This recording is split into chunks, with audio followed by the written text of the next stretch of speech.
हा व्हायरसचा प्रसार कसो जाता, how it spreads in the community. आता तेजो स्प्रेड आसा तो फिको ओरल रूट, म्हणजे आमच्या हातांतल्यान किंवा जेवणांतल्यान ते आमच्या पोटान वतले किंवा आमच्या बॉडीन एंटर जातले. आता ते कशें जातले, एक म्हणजे ओपन डेफिकेशन, उक्त्यार संडास केलो, ते जे उदक थंयच्यान पासार जाता ते आमच्या फिल्डान येतले, आमच्या जेवणान म्हणजे आमच्या वॉटर सप्लायन येतले.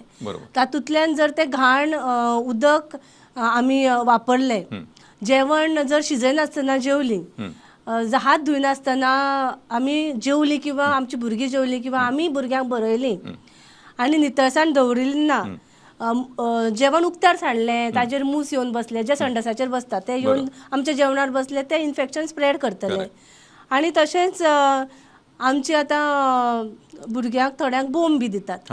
सो बोम दिवप is also one of these that bacteria will enter directly in a baby's mouth, म्हणजे ते डायरेक्ट तोंडान एंट्री करतात.